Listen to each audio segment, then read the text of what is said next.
Okay, so we read option 1, and you should note that, yeah, if this doesn't charge anything per class, that means, yeah, there's zero slope. It's kind of like $0 per class, because it's all about the flat rate up front. So it's like 0x plus 120. Now, you don't really need the 0x, but just to keep it uniform.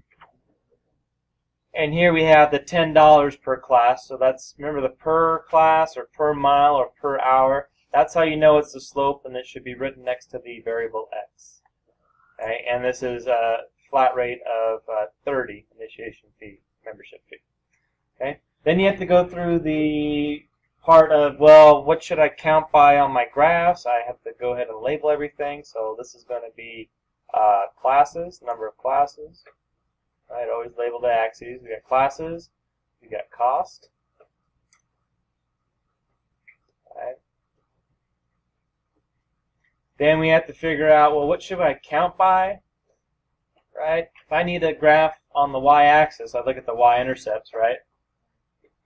I need a graph 30 and 120, and I look at my slope and see, well, I have to count by tens, so probably should count by tens. If that will work out as long as I can get up to 120. So I go over here, and luckily the graph is already here for me, otherwise it would take even longer. But just trying to point out, like, yeah, the graph is nice, the picture is nice, but look how much time it takes. And what if we don't really want a graph? What if we just want the answer, and we don't care to display the answer as a graph? We would have to go through a lot of work of making a graph if we didn't have another method just to find out where these two intersect. Okay. We'll go up to 150. All right, and what should I count by on the x? Just count by ones or halves?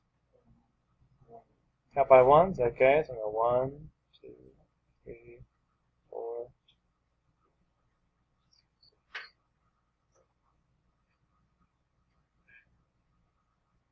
Okay. That's pretty good. 13, 14. Okay. Go ahead and graph y equals 0x 120 plus 120. So start at 120, of course, and don't go up at all. It's flat rate, so it's a flat line.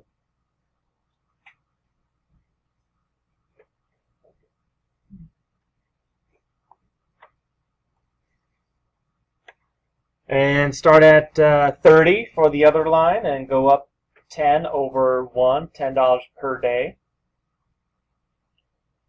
Now, since we're counting by tens, it's only up 1 square, right? It doesn't mean up 10 squares, it means go up 10. And so starting up 30, that means you go up to 40 over 1 day, up to 50 for another day, and so on. And pretty fast you can see a pattern on the graph. You don't really need to count as carefully. Okay. And this is technically discrete, but I am using lines just to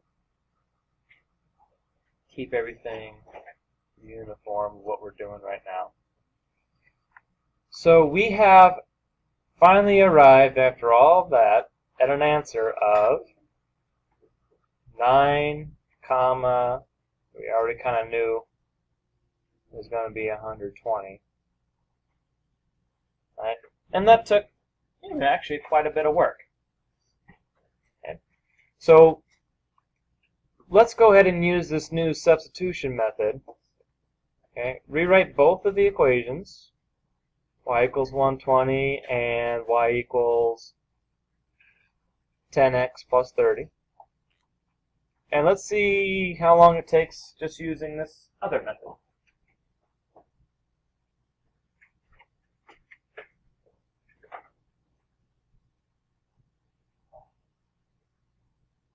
Okay, so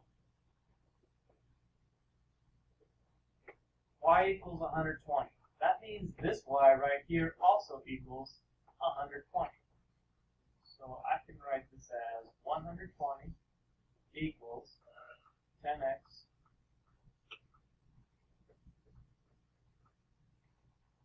plus 30.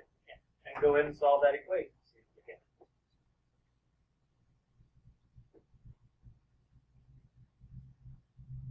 So okay, let's subtract 30 on both sides. All the normal steps we're used to. And 120 minus 30 is 90.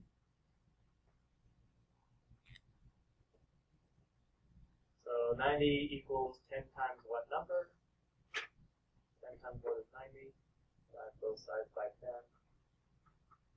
And we get 9. And of course, this 9 is the same answer as we got here. X equals 9. Same thing we get from a graph, but look how much shorter it took to get this answer. This is about 20 seconds compared to, let's draw a whole graph, let's label it, let's make dots, and let's connect it, and let's see where they actually intersect. This was a lot faster. That's why we like this method. Fraction or not, it's still faster. And then, well, we need to actually calculate and make sure 120 is our y, so take this, take our equation here, y equals 10x plus 30. Let's take x, plug it in for x, of course, so we got y equals 10 times 9 plus 30.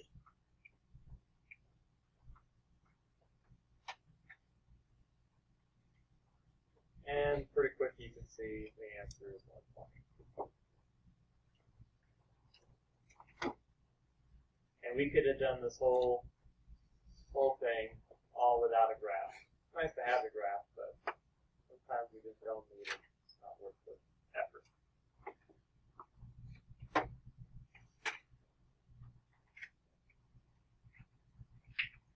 There we go. And this is very similar to your homework, only your homework you're not going to have a word problem. It's just going to give you the two equations in y equals form, and you have to solve them. Okay?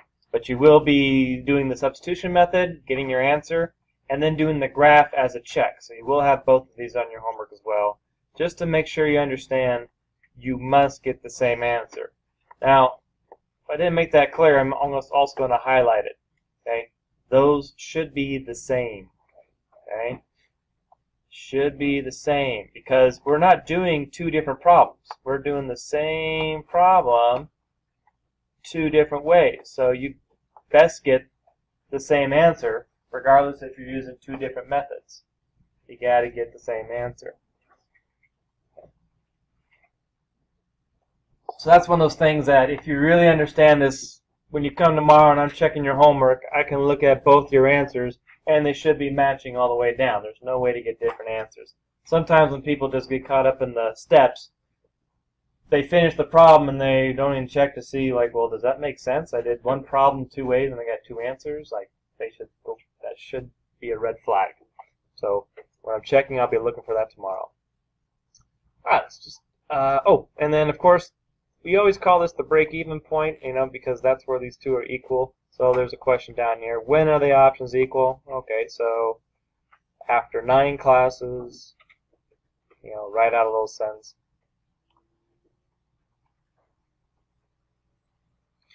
All right, that's the first question. When are they equal? After 9 classes. And then they ask, at what price? At a price of $120. Okay. Include your X and your Y.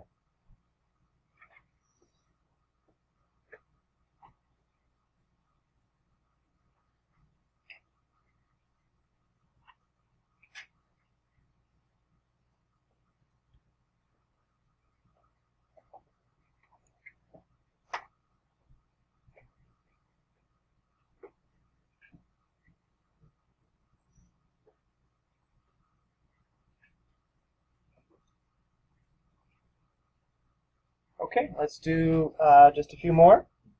2 more, actually. And the more we do them, the easier they get. Let's come up with the equations. Rob's and Frankie's film. Tell this is an older question because there's really now 2 stores that rent DVDs anymore. You go to Redbox or you just stream them online. But back in the day, you had to actually get up, go in your car, drive someplace to actually go get a movie and bring it back home and watch it. So which of these two numbers for Rob's would be the slope, the 20 or the 2? 2, because it's 2 per DVD, so that's the slope. So 2x plus 20, right? And for Frankie? $4, right, per DVD, but only $10 cheaper, like the membership fee or whatever you want to call it. And probably the hardest part about this is figuring out, well, what should we count by? We need to include 10 and 20 on our graphs, and our slopes are kind of our 2 and 4, so it would be helpful to be able to count by 2s or 4s, and also include 10 and 20 on there. So, any thoughts? Try 2s, okay. So we got label the axes first. So we got DVDs, right, that we're renting, and we got the cost as usual, always on the y-axis. Always on the y-axis. Okay. And if we try counting by 2s, we'll get 2. I'm going to count it out before I write it, just to make sure it fits. So I have 2, 4, 6, 8, 10, 12, 14, 16, 18, 20. Okay, 22, 24, 26, 28, 30. Yeah, that seems to fit everything. I need to get at least 10 and 20 on there. So yeah, counting by 2s is pretty safe. But I always like to go through and just make sure it'll fit. Now, there's no guarantee that if I count by 2s that it's actually going to intersect on my graph. I could have too small of a graph and then it won't even intersect on here. That's always frustrating because you do all this labeling and then you find out, well, they don't even intersect on my graph. One of the downsides of graphing method. Let's see here. I'm going to count, this time I'm going to count by half days, so I'm going to do every 2 squares. Not that it's wrong if you do every square, but just want to use more of the graph.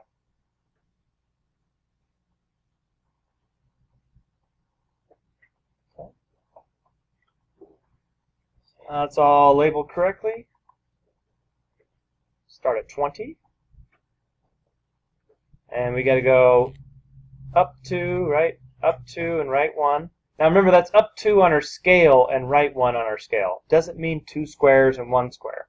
So you don't want to go up 2 squares, because if you go up 2 squares, that's actually going up 4. That's going from 20 to 24. So remember, the up 2 stands according to our scale. So going up 2 is only 1 square, because from 20 to 22 would be 2. And going over 1 day is actually 2 squares. So be careful with your scale that you're not using your slope as the actual number of squares you're going up and over. Okay, so up 2 to 24, over to another day, and then quickly you can see this pattern. As long as you keep it in a straight line, you're on point.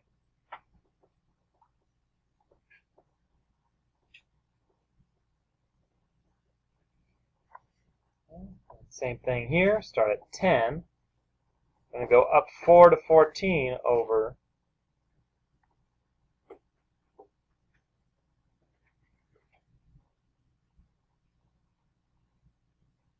And luckily, barely, this thing is going to intersect on our graph. That's what I was talking about earlier. If our graph was just a little smaller, like it only went up to 28 right here, these two lines would be kind of going towards each other, then the graph would stop because we'd be right out of graph, and we'd have to redo our scale to be a bigger number so to fit everything. Okay. So, a lot of work just to get that. Oh, let's actually label our answer. So we can see our answer here. It's going to be 5 DVDs at a cost of $30. So if you're renting 5 DVDs, the cost is the same for both companies. If you're going to go less than 5 DVDs, it looks like Frankie is cheaper down here. If you're going to rent more than 5 DVDs, that's when Rob's would be cheaper. Let's not lose sight of the whole reason we're doing this is to find out how to save money.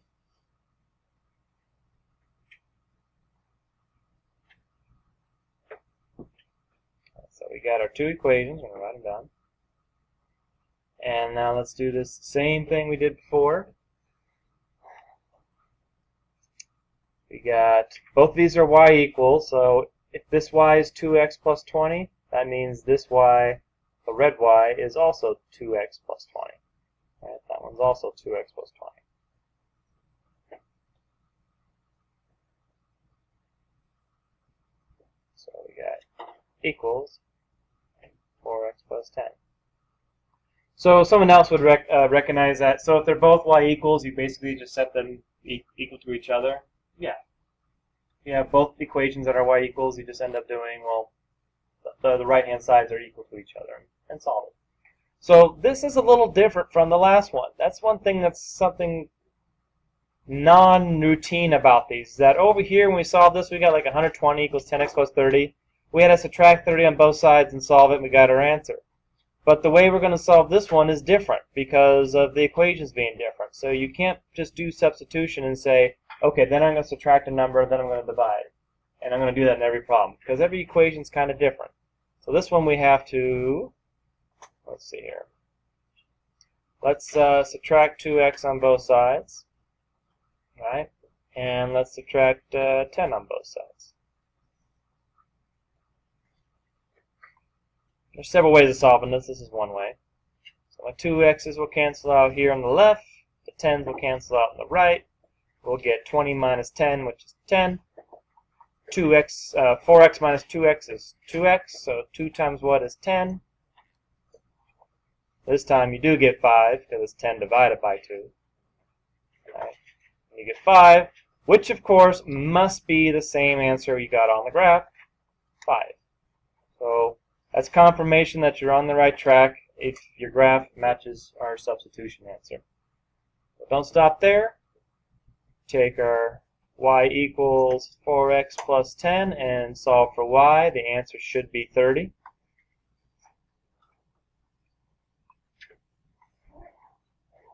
Right? So we got y equals